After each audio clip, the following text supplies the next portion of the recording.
So at this point, I found out I actually had a misconception on how the flux limiter works. So previously, I thought that as long as the reconstruction does not create a new maximums or minimums, the scheme is going to be total variation diminishing. This is clearly a counterexample, right? So my reconstruction did not create any new maximum. Yet I have a solid evidence that you don't have to do it by computer. You can work out by hands that my left flux is actually higher than the right flux, which actually makes the local maximum further increasing. So what's the real condition for the total variation diminishing scheme? Well, I went back to what I did in previous years and what the original scheme is. And it turns out that there is a very subtle difference in what I did in last lecture and what I did in previous years and what's also in the original development of the scheme, is that the derivative we use for the extrapolation, instead of using central difference, well, in previous years and in the original TVD scheme, this derivative is not central difference, but only a first order derivative. Remember, like only a first order derivative is needed. And in particular, this when you are extrapolating towards the right, we are using the left biased derivative, and when extrapolating towards the left, we would be using the right-sided derivative. So let me actually code this up and see actually what difference it makes. So dw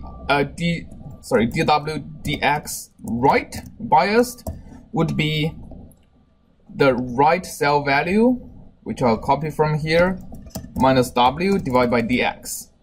dw dx left biased, the final difference would be w minus this.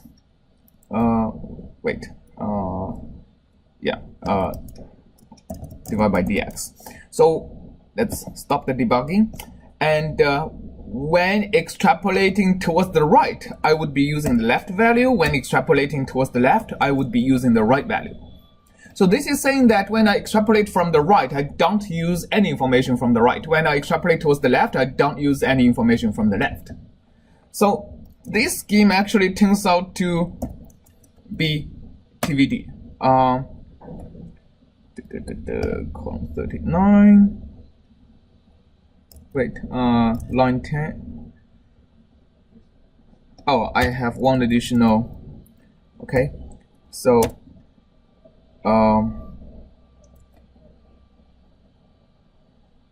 why did I still print a bunch of stuff?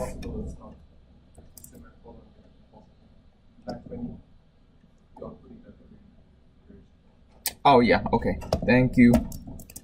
Okay, so then we can see that the breakpoint never triggered, right? Which means the solution is TVD, and if you plot the solution at the end, we can also see we have a shockwave with no oscillations. So what makes the difference? Well, it turns out if you want to prove the solution is total variation diminishing, the extrapolation on this cell that is already a local maximum cannot actually go lower than the local maximum itself. So this is actually pretty this is achieved by the one-sided derivative.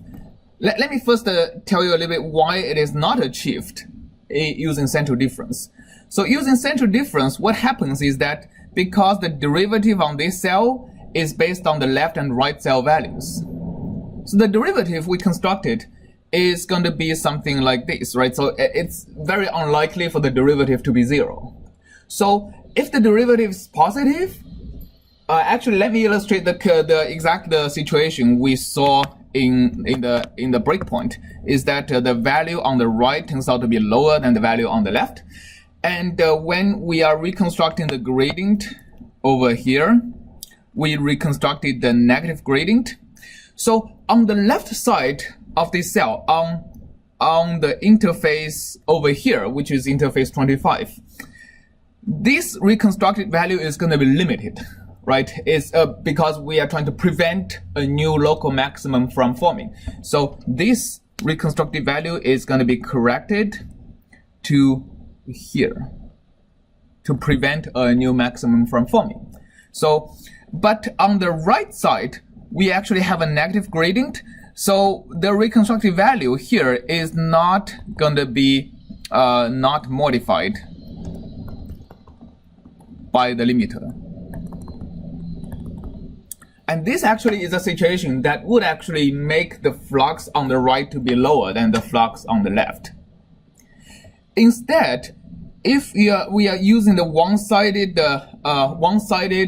derivative to perform the reconstruction, because on this particular cell, I would be using the left values to perform the finite difference calculation. My estimated gradient for extrapolation towards the right would actually be positive. So that is actually going to be corrected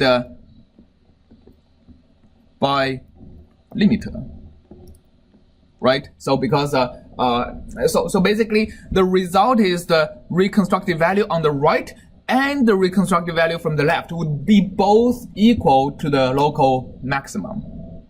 And this is where the Goodenough scheme is going to come into effect, because now we know that the left and right reconstructed value on cell 26 is both equal, exactly equal to the local maximum because of the one-sided reconstruction of the gradient. Okay, and we know because of the limiter, the right reconstruction of the left cell and the left reconstruction of the right cell would be both less or equal to the value of the local maximum because of the limiter, right? The limiter would prevent the reconstruction value from overshooting the local maximum. So, and the Goodenough scheme, because now if you look at the cell on the left state of this, if you look at the interface, the left state of the interface is lower than right state of the interface. So Goodenough scheme would be taking a maximum over the fluxes. Okay, while on the interface on the right, because the left state is higher than the right state, Goodenough scheme would be taking a local minimum.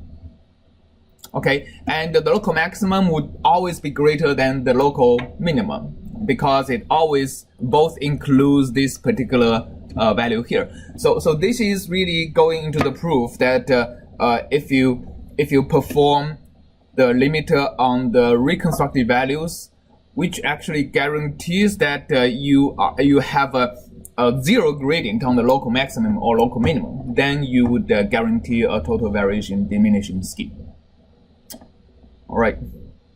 Does it make sense? I didn't do it rigorously, but I basically outlined the proof of the total variation diminishing scheme. It is the proof is really saying that the time derivative of the local maximum cannot increase further, and this is because the flux on the left has to be greater or equal to the flux on the right, and the flux on the left is greater or equal to the flux on the right because of the Goodenough scheme is taking the maximum over the fluxes on the left and the maximum of the fluxes on the right. And the minimum and maximum both would include this particular value, which is the local maximum of the solution, if the reconstruction would give you zero gradient on the local maximum.